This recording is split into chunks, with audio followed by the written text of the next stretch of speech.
बार धन्यवाद देना चाहूँगा। सेक्रेटरी को श्री धनंजय प्रसाद करेंगे और उनकी टीम को यहाँ आमंत्रित करके आपने मिलने का मौका प्रदान किया, एक अवसर प्रदान किया यहाँ पर बोलने का, इसके लिए मैं उनका बहुत बहुत आभार व्यक्त करता हूँ।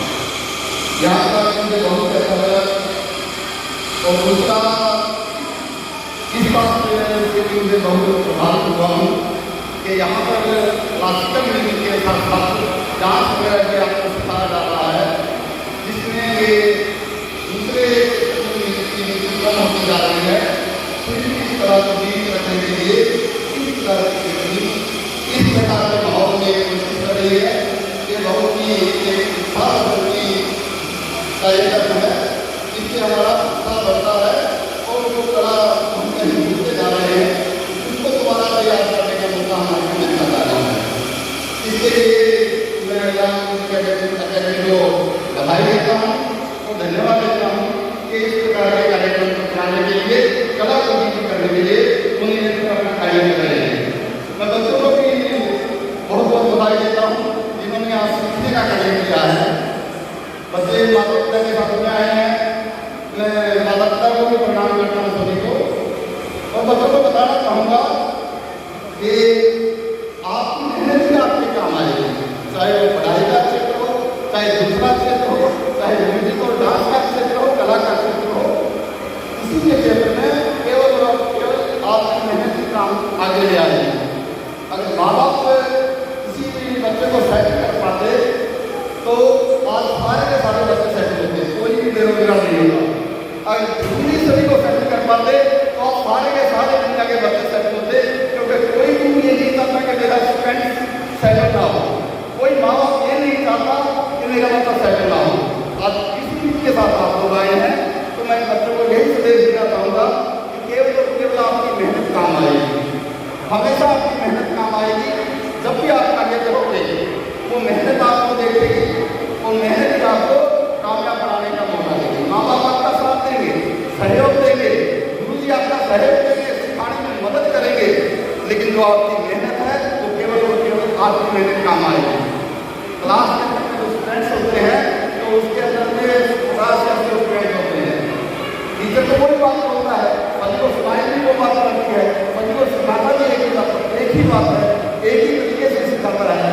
लेकिन क्या बात है कि एक तो कॉलेज को टॉपर देता है, अच्छा नौकरी या रोजगार दे देता है, दूसरा बच्चा बेरोजगार रह जाता है, ऐसा हो जाता है।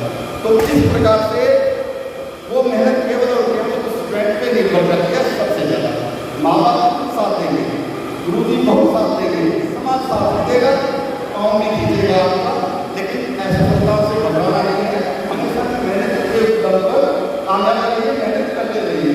मैं ऋषि जी का एक बार इंटरव्यू सुन रहा था तो वो बता रहे थे कि मैं बहुत अमीर घर में पैदा हुआ, मुझे कभी भी गरीबी का सामना नहीं करना पड़ा, मैं कभी बिना टिकट यात्रा नहीं की है, हवाई जहाज और रेलगाड़ी हमेशा मेरे लिए अवेलेबल रहा है और कभी भी मैं भूखा नहीं सोया हूँ, किसी प्लेटफॉर्म के या सड़क पे नहीं सोया हूँ। मैं अमीर घर में पैदा हुआ, लेकिन इंडस्ट्री के फिल्म इंडस्ट्री के अंदर में 50 साल जितनी मैंने मेहनत की होगी उतनी शायद किसी और ने ना की। ये ऋषि जी के शब्द थे जो इतना अमीर घर में पैदा होने के बाद, खानदान में पूरा फिल्म इंडस्ट्री में नाम होने के बाद, पूरा घराना फिल्म इंडस्ट्री में होने के बाद भी उन्होंने भी बहुत संघर्ष किया और अपने आप को साबित किया। आज ऋषि कपूर का नाम जानते होंगे, लेकिन वो 2-3 भाई थे, जिसके भाई थे एक बड़ा नाम थे, एक छोटा, शायद आप लोगों ने काम किया और राजीव कपूर को फिल्म में उनका नाम नहीं बना सके, तो उनकी मेहनत ही काम आती है। आपको APJ अब्दुल कलाम एक बार गए, मेहनत की, उनका NDA का टेस्ट था 13 टेस्ट देके वो पास कर दिया। अब उनको रामेश्वरम से देहरादून जाना था इंटरव्यू देने के लिए, लेकिन पैसे थे नहीं उनके पास में, पैसे नहीं थे तो बहन की चुनिया बेच दी। बहन ने बोला मेरी चुनिया बेच दे तो मैं बहन नहीं क्या, तो उनको विश्वास था कि उनको नौकरी मिल जाएगी। तो बोला नौकरी तो मुझे मिल ही जाएगी, बहुत अच्छा परसेंटेज आया है मेरा, और इंटरव्यू देने के बाद मैं नौकरी मिलेगी, जैसे पैसे तक खा मिलेगी, मैं आपकी ध्यान देख के वापस कर दूँगा। तो बेच के वो देहरादून चले गए और वहाँ पर आपको बताऊँ उनका सिलेक्शन नहीं हुआ। सिलेक्शन ना होने के बाद वापस आए, ऋषिकेश में घूम रहे थे एक आश्रम में, अब क्या करूँ, क्या जवाब दूँ मैं घर जाके? बहन की छुट्टियाँ भी बेच दी हैं, बहन की मेरी छुट्टियाँ भी बेच दी, नौकरी भी नहीं दी। ऐसे ठहरे थे, वो आत्महत्या का ख्याल उनके मन में आया सुसाइड करने का। और लक्ष्मण झूला वहाँ पे वो छलांग लगाने ही वाले थे, तो वहाँ के जो महल थे ऋषि थे, उन्होंने देखा साथ में कि एक बच्चा है ऐसे चल रहा है, उससे दुखी है। उनको बुलाया ये जी अब्दुल कलाम को, बोले क्या बात है बेटे, तुम भाई दुखी दिखाई दे रहे हो? तो उन्होंने बोला मुस्लिम बच्चा है, हिंदू साधु है, कहीं आपस में मैच ही नहीं है दोनों का। और उसके बाद में उनको बुलाया, मेरे बाबा जी ऐसे था, दुनिया बेच के आया था, नौकरी मिल जाएगी, और नौकरी नहीं मिली, मैं तो किसी काम के लिए नहीं हूँ, और घर जाकर क्या मुझे दिखाऊँगा? तो बाबा जी बोले कि आपको शायद भगवान ने किसी अच्छे काम के लिए रखा है, आप घर जाइए और दोबारा से तैयारी शुरू कीजिए और दोबारा मेहनत कीजिए, आपको भगवान ने ये काम देंगे नहीं देंगे, शायद कोई अच्छे काम के लिए आपको रखा है। उसके बाद जब वो गए, बोला मेरे पास तो खाने के पैसे भी नहीं है, जाने के पैसे नहीं है। बोला आप आश्रम में विश्राम कीजिए, रात को रुकिए और कल मॉर्निंग में आप चले जाइएगा, और पैसा भी दूंगा। पैसा भी दिया, दोबारा तैयारी किए, और उन्होंने साबित करके दिखाया, मिसाइल मैन भी बने और सबसे अपने लोकतंत्र अपने देश के राष्ट्रपति भी बने, और बहुत बड़े साइंटिस्ट बन के हमारे कोई दिशा देके चले गए। तो मेहनत आपको हमेशा काम आएगी, कभी दुखी मत होइए। दुख और सुख हानिकारी चीज़ है, सफलता कहीं दुख से नहीं आती, असफलता में इसलिए भी निकलती है। पता नहीं कितनी बार असफल होते हैं हम लोग। एक बार कंपटीशन में गए, किसी ने भाग तो लिया, ऐसा मतलब कोई बात नहीं, दोबारा नहीं जीतेंगे, दोबारा नहीं जीतेंगे। नुसरत फतेह अली खान जी बहुत बड़े उस्ताद हुए हैं, वो जब प्रैक्टिस करते थे तो सभी लोग बोलते थे कि आपकी आवाज़ अच्छी नहीं है, आप रहने दीजिए, म्यूजिक का ख्याल निकाल दीजिए। लेकिन वो जब मैं उनका भी सुन रहा था तो बोले मैं चलते चलते गाता रहता था, कहाँ सो गया मुझे पता नहीं, बैठ के गाता रहता था और वहीं सो जाता था। उनका वजन भी काफ़ी बढ़ गया होगा, आपने देखा होगा। लेकिन कभी आप गूगल पे सर्च करके यूट्यूब पे उसका सरगम सुनिएगा, नुसरत फतेह अली खान सरगम करके डालिएगा। उनकी सरगम की आज तक कोई नकल ही नहीं कर पाया है। उनका बनाना तो उनकी बात है, उनकी नकल ही नहीं कर पाया है। एक एक्टर थे यहाँ डोगरी में, तो उन्होंने मुझे बारे में बताया था, तो मैं उनका गाना सुना है, तो लगभग 6-7 साल पुरानी बात है।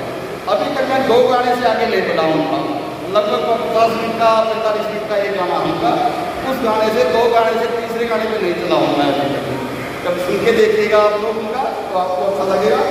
और म्यूज़िक एक ऐसी चीज़ है जो आपको चिकित्सा में भी सहायता करती है। आप दुखी हो रहे हैं, म्यूजिक सुन लिया, मन खुश हो जाता है।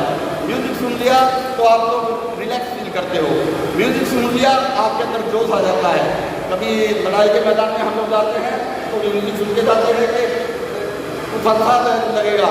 संदेशे आते हैं, संदेशे हमें तड़पाते हैं, इस टाइप का एक गाना है तो वो सुन लेते हैं तो हमारे दिल को रिलैक्स मिलता है कि हमारा भी परिवार है और यहाँ पर हम रह रहे हैं तो आपके परिवार जैसा ही हम लोग आपको मानते हैं। और दूसरा आपका म्यूजिक का ये फायदा है, ये कोई सीमाओं के अंदर बंधा हुआ नहीं है। अब बांग्लादेश का म्यूजिक हो, श्रीलंका का म्यूजिक हो या किसी दूसरे देश का म्यूजिक हो, या यहाँ का म्यूजिक भी बाहर जाके अपने खुशबू फैला सकता है। ये एक ऐसे फूल की तरह है जो पैदा तो एक देश में होता है, बनता एक देश के अंदर में है, लेकिन उस खुशबू को कोई रोक नहीं सकता। और ये इंटरनेट के माध्यम से और ज़्यादा खुशबू फैल रही है और ज़्यादा सफल हो रहा है। मैं दोबारा से यहाँ बुलाने के लिए या बोलने के लिए, आपसे मिलने के लिए दोबारा से धन्यवाद देता हूँ। आप सभी को भी धन्यवाद देता हूँ। धन्यवाद।